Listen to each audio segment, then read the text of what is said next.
A Body of Doctrinal Divinity by Dr. John Gill, Book 3, Chapter 2, of the Creation of Angels, narrated by David Clark. From considering the creation in general, I descend to particulars, not to all the creatures that are made.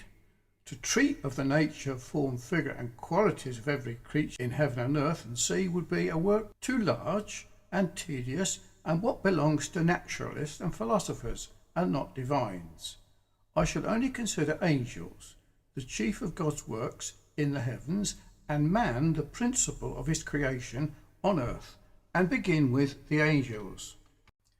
Though the creation of angels is not expressly mentioned in the account of the creation by Moses, yet it is implied in it. For the heavens include all that are in them, which are said to be created by God, and among these must be the angels. Besides, Moses, enclosing the account of creation, observed, thus the heavens and the earth were finished, and all the hosts of them. Genesis 2:1. Now of the hosts of heaven, the angels are the principal part. They are expressly called the heavenly hosts, and the armies of heaven, Daniel 4:35, Luke 2:13, and therefore must have been created within the 6 days of creation, though on what particular day is not certain. Whether on the first, second, third, or fourth, all have been pitched upon by one or another, most probably the first, on which day the heavens were created, and that first, and then the earth, so that the angels might be created with the heavens, whose nature is most similar to the heavens, and the heavens the habitation of them, and accordingly might be present at the forming and founding of the earth on the same day, and sang on the occasion. Job 38:7, which, if the sense of the text, the same time of their creation is plainly pointed out by, for though they were created very early, sometime within the creation of the 6 days, since some of them fell before man did, and one of their apostate angels was concerned in the seduction of our first parents, and was the instrument of their fall and ruin quickly after their creation, yet they were not created before the world was, as some have fancied, and which is a mere fancy, for there was nothing before the world was, but the Supreme Being, the Creator of all things. Before the world was is a phrase expressive of eternity, and that is particular to God, whose eternity is expressed by the same phrase. Before the mountains were brought forth, or ever there had been formed the earth and the world, even from everlasting to everlasting thou art God. Psalm 90 verse 2. Besides, though angels have not bodies, and so are not in place circumspectively, yet as they are creatures they must have a somewhere in which they are definitively, so that they are here and not there, and much less everywhere. Now where there is a somewhere for them to exist in before the heavens and the earth were made, it is most reasonable to conclude that as God prepared an habitation for all the living creatures before he made them, as the sea for the fishes, the expanse or air for the fowls, and the earth for men and beasts, so he made the heavens first, and then the angels to dwell in them, and these were made all at once and together, not like their kindred and souls or spirits of men, which are made one by one, as their bodies are, for they are created, not without them, but in them, by God, who formeth the spirit of man within him. Zechariah 12 verse 1. But the angelic spirits are made altogether, for all those morning stars, the sons of God, were present, made altogether, for all those morning stars, the sons of God, were present, and shouted at the foundation of the earth, and all the hosts of heaven, which must be understood chiefly of angels, were made by the breath of God, when the heavens were created by his word. Job 38:7, Psalm 33:6. And their numbers were many. There was a multitude of them at the birth of Christ. Luke 2:13. And our Lord speaks of 12 legions of them and more when he could have had at asking them of his Father. Matthew 26:5-3. According to the vision of Daniel 7 verse 10. Thousands of these ministering spirits ministered to the Ancient of Days, and which number is greatly exceeded in the vision that John saw in Revelation 5:11, where those in worship with the living creatures, the elders, were said to be 10,000 times 10,000, and thousands of thousands, and may well be called an innumerable company. Hebrews 12:22. And yet the passage referred to only speaks of good angels. The evil angels are many also. We read of a legion of them in one man. Mark 9. Perhaps those that fell may be as many as those that stood. And if so, how many, how great must have been the number of them altogether at their creation. Now these are all the creatures of God, which maketh his angels spirits. Psalm 104:5. They are made by Jehovah the Father, who is called from hence, as well as from his making of the souls of men, the Father of spirits. Hebrews 12:9. And by Jehovah the Son, for by him were all things created that are in heaven and that are in earth, visible and invisible, and among the latter angels must be reckoned, and who are further described by thrones, dominions, principalities and powers. These all were created by him and for him. Colossians 1:16. Nor is Jehovah the Spirit to be excluded from a concern in the creation of them, since, as by the word of the Lord were the heavens made, and so all the hosts of them, the angels, by the breath or spirit of his mouth. Psalm 33:6. Concerning these excellent creatures of God, the following things may be observed. Firstly, their names. As for proper names, though there are many of them in the apocryphal and Jewish writings, yet in the sacred scriptures but few, perhaps no more than one, and that is Gabriel, the name of an angel sent with dispatches to Daniel, Zechariah, and to the Virgin Mary. Daniel 8:16, 9:21, Luke 1:19-26. For as for Michael the archangel, he seems to be no other than Christ, the Prince of angels, and the head of all principality and power, who is God, like unto him, as his name signifies, yea, equal with him. The names, titles, and epitaphs of angels are chiefly taken from their nature, qualities, appearance, and offices.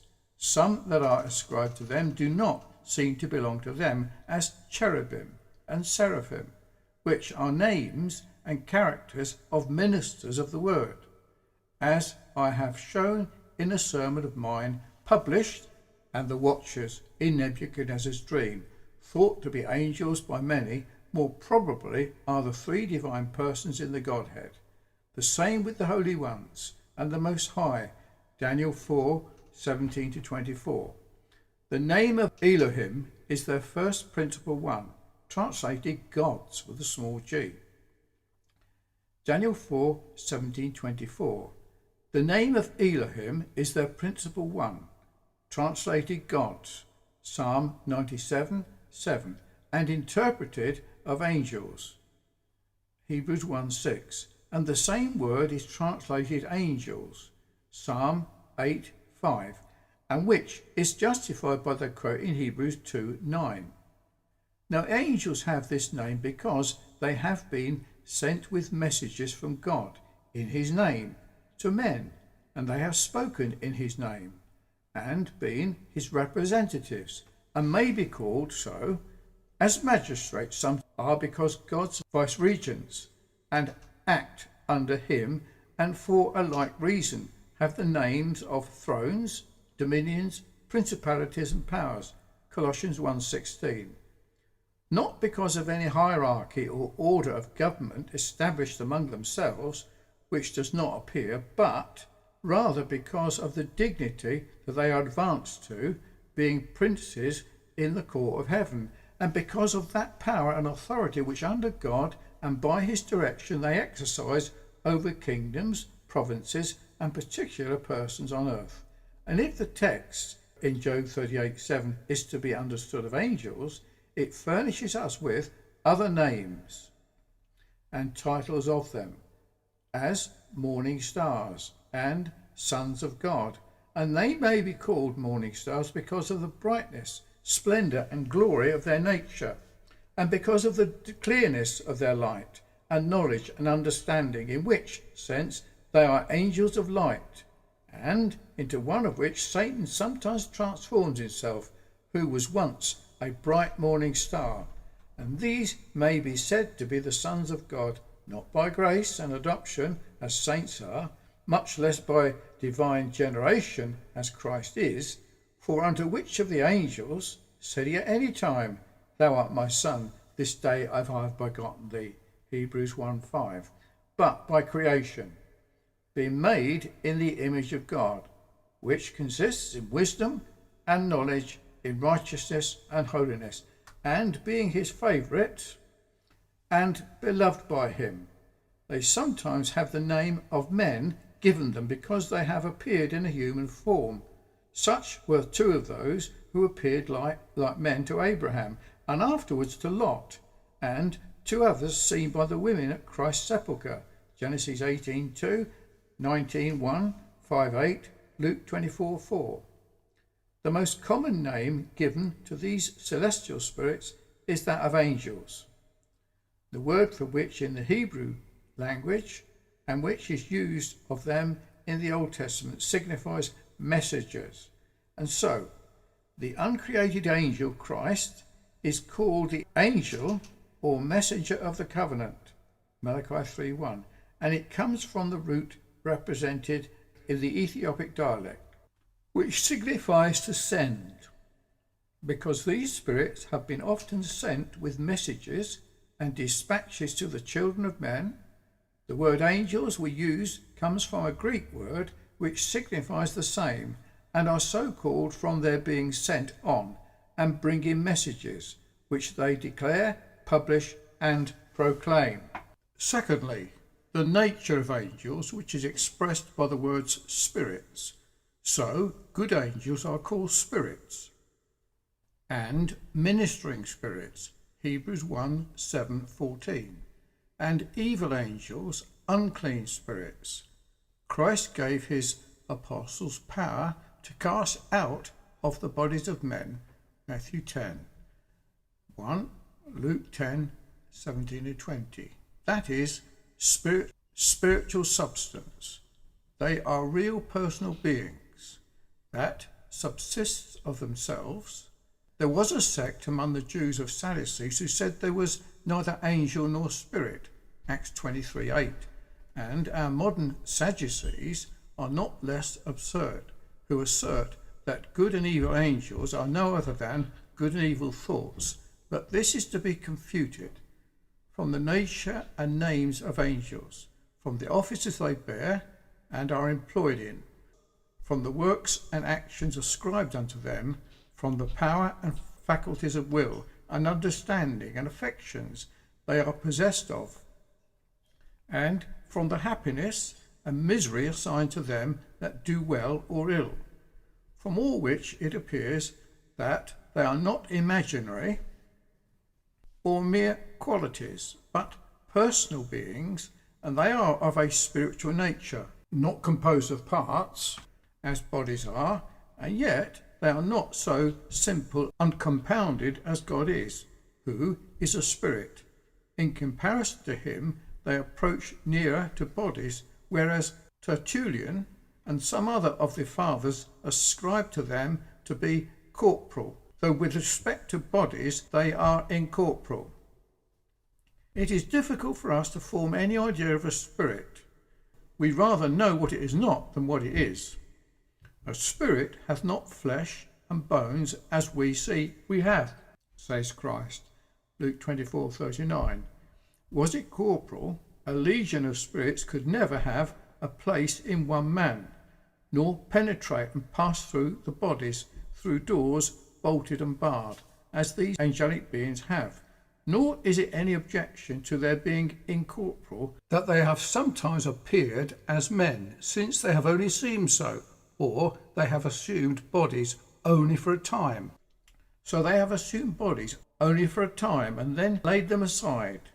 Nor that they ascend and descend and move from place to place, for this is said of the souls of men, which are incorporeal, and being spirits, or of a spiritual nature, they are possessed of great agility, and with great swiftness and speed descend from heaven on occasion, as Gabriel did, who flew swiftly, having his orders to carry out a message to Daniel at the beginning of his prayer, and was with him before it was ended, who must move as swift as light from the sun, or lightning from the heavens, and being without bodies, they are invisible, and are among the visible things created by the Son of God, as before observed. And though it was a notion that obtained amongst the Jews in Christ's time, and does among the common people with us, that a spirit may be seen, it is a vulgar error. Luke 24:37. Indeed, when angels have assumed a human form, they may be seen, as they were with Abraham and Lot. And so when they appear in the form of a chariot and horses of fire around Elijah, they are seen by his servants when his eyes were opened. But then these bodies seen were not their own, and these appearances were different from what they really were in themselves. Once more, being an incorporeal and immaterial, they are immortal. They do not consist of parts of matter capable of being disunited or dissolved, and hence the saints at the resurrection will be like unto them in this respect, that neither can die any more. Luke 20:36. God, who only has immortality originally and of himself, has conferred immortality on the angelic spirits, and though he can annihilate them, he will not. For even the evil spirits that have rebelled against him, though they die a moral and eternal death, yet their beings, their substances, continue and perish not. Everlasting fire, eternal punishment is prepared for the devil and his angels. Thirdly, the qualities and excellencies of angels may be next considered, and they are more especially three: holiness, wisdom or knowledge, and power. 1. Holiness. They are holy creatures, called holy angels, Mark 8:38, and so they are created, even all of them. Not indeed as holy as God is, for there is none holy as the Lord, 1 Samuel 2:2. In comparison of him, all creatures are unclean, and the heavens are not clean in his sight, Job 15:15. That is, the inhabitants of them, the angels, nor were they created immutably holy, but so as they were capable of sinning, as some of them did, who being left to the mutability of their own free will, departed from their first estate, which was a state of holiness, as well as happiness, and abode not in the truth of holiness, and in that righteousness, and righteousness in which they were created, and they are called the angels that sinned, 2 Peter 2:4, Jude 1:6, 8:44. But others of them stood in their integrity, and are become impeccable, not owing to the power of their free will, and their better use of it than the rest, but to the electing grace of God, and the conforming grace of Christ, who is the head of all principality and power, 1 Timothy 5:21, Colossians 2:10. These now, as they persist in their holiness, they are perfect in it. Hence the petition Christ directed disciples to, Thy will be done, in earth as it is in heaven, Matthew 6:10. They are subject to the same laws and rules of morality and righteousness that men are, except in such are not suitable in their nature, as some duties belonging to the fourth, fifth, seventh, 8th and 10th commandment of the Decalogue, but to the rest in such a manner as their will admit of. With all other orders, prescriptions and directions of the divine will, they cheerfully and constantly yield an obedience to, for they do his commandments and hearkening to his voice and words. Psalm 10:20. 2. Wisdom and knowledge. Angels are very wise and knowing creatures. It is an high strain of compliment to the woman of Tekoa to David. My Lord is wise, according to the wisdom of an angel of God, to know all things that are in the earth. 2 Samuel 14:20. Yet it shows the general opinion entertained of the wisdom of angels, though in comparison to the all-wise and only wise God, they are by him chargeable with folly. Job 4:18. Very wise and knowing creatures, no doubt they are, but they are not omniscient. They know much, but not everything. They know much of themselves through the strength and excellency of their nature, being rational and intelligent creatures of the highest form and class, and by observation and experience, for which they have had a long time, and great opportunity, and also by divine revelation, through which they are acquainted with many things they otherwise would not know. They know much of God, being always in his presence and beholding his face, and whose perfections, displayed in his words, they have the clearest knowledge of, and much of their fellow creatures of the same species with them. The holy angels, who having a language peculiar to themselves, can converse with and communicate with each other, and much of the apostate angels, who they are set to oppose, conflict with and controwork, and much of men, of wicked men, on whom by divine direction they inflict the judgments of God, and of good men, the heirs of salvation, to whom they are sent as ministering spirits. They know much of the mysteries of providence, in the execution of which they are often employed, and of the mysteries of divine grace, not only by divine revelation, but by the church, and by the ministry of the word. They attend the congregations of the saints, though it seems that this their knowledge is imperfect, since they bow their heads and desire to pray more into those things, and there is many things which they know not, unless by marks and signs, in a conjectural way, or by peculiar revelation, as the thoughts of men's hearts, which of others men themselves know not, only the spirits of men within them, and which to know particularly belongs to God, the searcher of the hearts, and the trier of the reins of the children of men. Nor do they know future contingencies, or what shall be hereafter, unless such as necessary and ordinarily follow from natural causes, or may be guessed at, or are revealed to them of God, in order to impart them to others, of the day, the hour, and the end of the world, and last judgment, as no man knoweth, so neither the angels in heaven. Matthew 24:36, Revelations 1:1. 2. The power is another excellency of the angels. They are called mighty angels, and are said to excel in strength, that is, of the creatures. 2 Thessalonians 1:7, Psalms 103:20. Their strength is great, and their power and authority under God very large, yet finite and limited. They are not omnipotent, nor sovereign. They do not preside over the celestial bodies, move the planets, dispose of the ordinances of heaven, bind or loose their influences, and set their dominion on the earth. They have not the power of the air, nor the command of the earth. The world is not in subjection to them.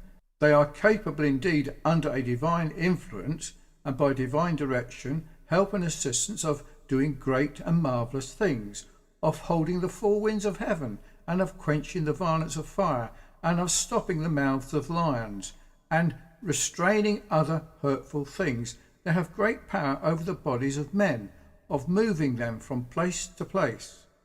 As an evil spirit, by permission, carried Christ, and set him upon the pinnacle of the temple, and a good spirit carried Philip away, and carried him to Azoros. They have power when they have leave, or are ordained to smite the bodies of men with diseases, as the men of Sodom, with blindness, yea, with death itself, as 70,000 Israelites, an account of David's numbering of the people, and 145,000 Assyrians in one night, as they lay encamped against Jerusalem. And Herod the king, who, being smitten by an angel, was eaten of worms and died. But the power of angels will still more appear under the following head, concerning, fourthly, their office and employment. 1. With respect to God, their work is to praise him, to celebrate the glory of his perfections. Praise ye him, all his saints. Psalm 148, 2. And to worship him with his saints. We find them sometimes joining with men, with the living creatures and elders in John's visions, in ascribing blessing, glory, wisdom, and thanksgiving, honour and power and might unto God, and the same in the same company to the Lamb that was slain. Revelations 5:11, 12:7, 11, 12. And their work also lies in the keeping the commandments of God and doing his will in heaven and in earth. These are the four spirits of the heavens, which go forth from standing before the Lord of all the earth, and do his will and work in it. They wait their orders, and immediately go forth and execute them. Zechariah 6:4-5.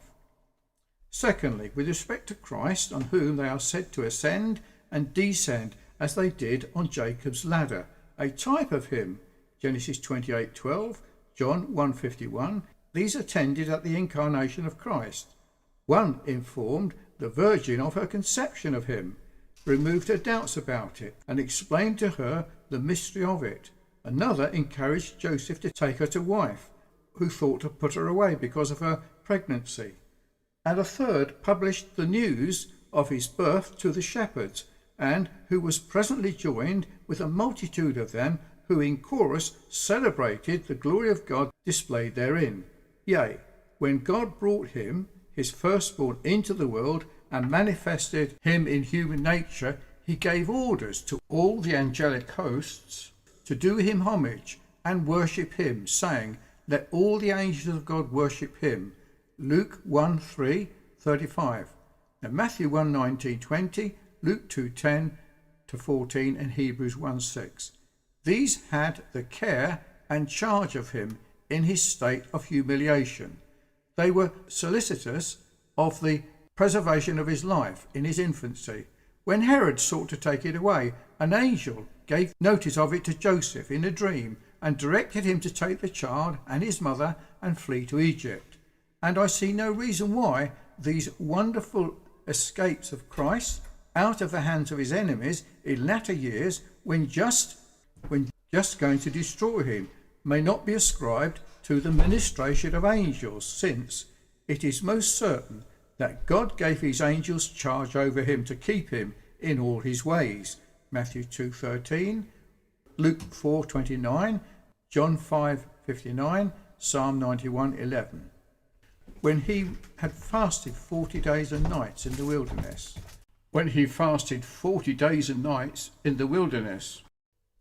These same excellent creatures came and ministered food to him. Matthew 4:11. And one of them attended him in his agony in the garden, and strengthened and comforted him. Luke 22:43. They were present at his resurrection, and rolled away the stone from the sepulchre, and declared to the women at it that he was risen from the dead. Matthew 28:2, Luke 24:4-6-23. They accompanied him at his ascension to heaven, even thousands of them, though only in the Acts of the Apostles 2 were mentioned, but whom he was seen and escorted through the region of the air, the territory of Satan, in triumph, and was received and welcomed into heaven. Psalm 68:17-18, Acts 1:10 and 11, 1 Timothy 3:16, and by whom he will be attended at his second coming, for they will make a part of his glorious appearing, which will be in his glory, and in the glory of his Father, and in the glory of his holy angels. 2 Thessalonians 1:7, Luke 9:26. Thirdly, with respect to the saints, to whom they are seen as ministering spirits, for though in some instances they may have a concern with others, yet that is chiefly on behalf of the church and people of God, who are more especially their charge and care, both in respect to things temporal and spiritual. 1. With respect to those temporal instances, of which are 4. Preserving them in their infant state.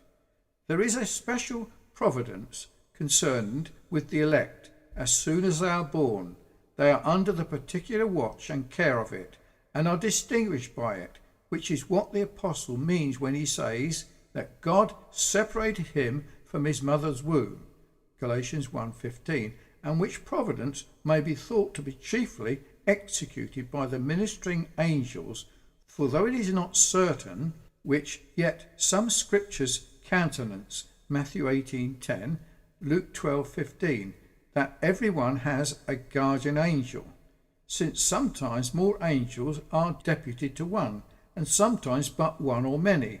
Yet doubtless saints from their birth are under the care of angels, and are preserved by them to be called. It is not known how many difficulties and dangers they are preserved from in infancies, in childhood, in youth, as well as in their latter years by means of angels. 2.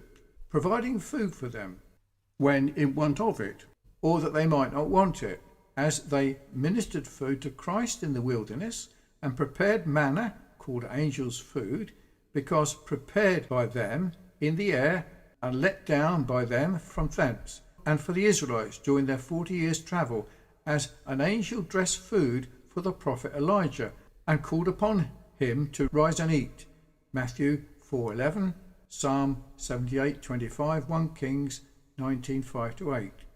3. Keeping of diseases from them, and healing of them according to the promise. He shall deliver thee from the noisome pestilence, neither shall any plague come nigh thy dwelling, for he shall give his angels charge over thee. Psalm 91:3, 7, 10, 11. And if evil angels can by divine permission inflict diseases, as appears from the case of Job, and doubtless they would oftener do, was it not for the interposition of good angels, they may not. Good angels are thought capable of healing diseases, and those many strange and wonderful cures wrought when all means have been ineffectual may be ascribed, at least many of them, to the good offices of angels in directing to simple things, whose nature and virtue they are well acquainted with, and even they have cured diseases in a miraculous way. Witness the pool of Bethesda, whose healing virtue for all diseases was owing to the agitation of its waters by an angel, John 5:4. 4. Directing and protecting in journeys, and at other times, thus Abraham, when he sent his servant to Mesopotamia to take a wife for his son Isaac, assured him that God would send an angel before him to direct and prosper him, which the servant found to be true, and blessed God for it. Genesis 27:28.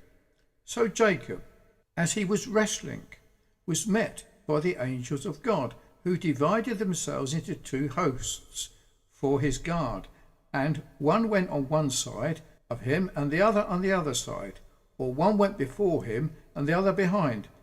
Wherefore he called the name of the place where they met him Memra, which signifies two camps of armies.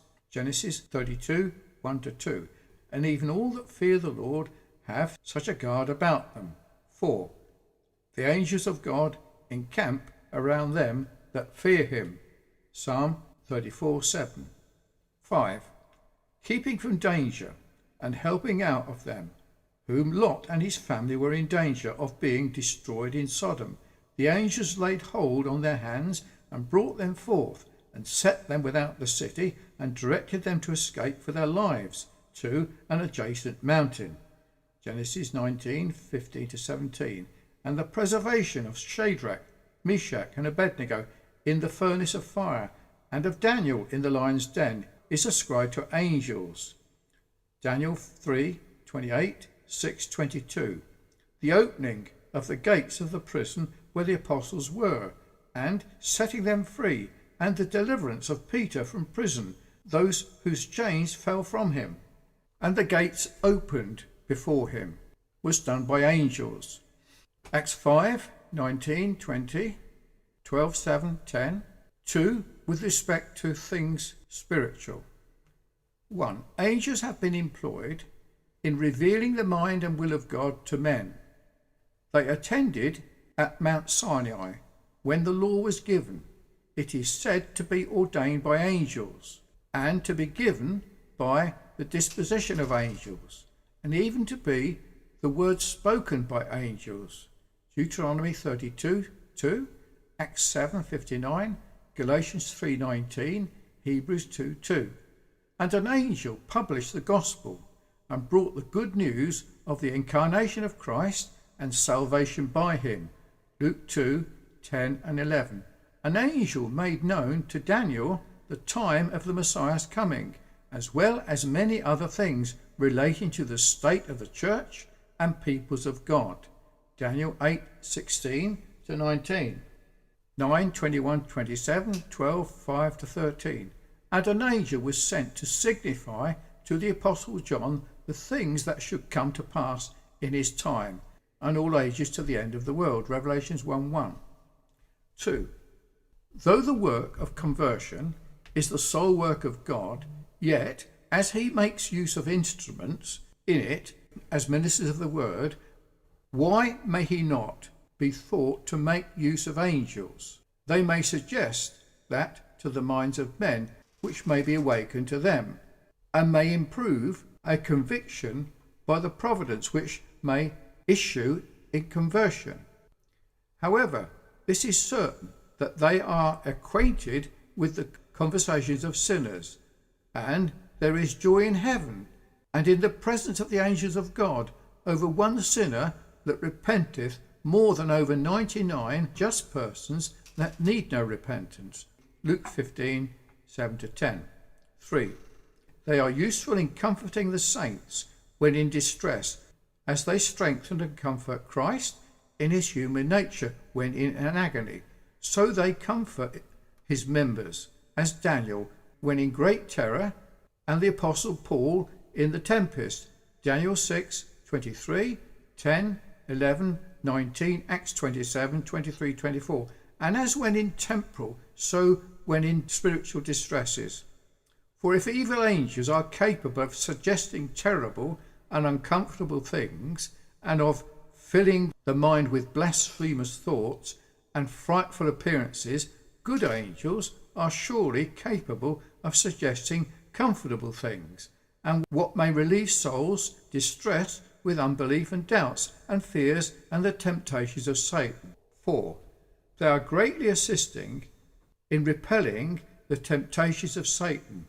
For if they oppose themselves to and have conflicts with evil angels with respect to things political and civil, the affairs of kingdoms and states in which the interests of the Church of Christ are concerned, Daniel 10:13, Revelation 12:7, they no doubt bestir themselves in opposition to evil spirits when they tempt believers to sin or to despair, so that they are better able to wrestle against principalities and powers, against the rulers of darkness of this world, and against spiritual wickedness in high places. Ephesians 6:12, Zechariah 3:1-4.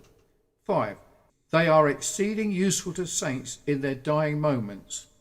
They attend the saints in their dying beds and whisper comfortable things to them against the fears of death, and keep off the fiends of hell from disturbing them, distressing them, and they watch the moment when the soul and body are parted, and carry their souls to heaven, as they carried the soul of Lazarus into Abraham's bosom.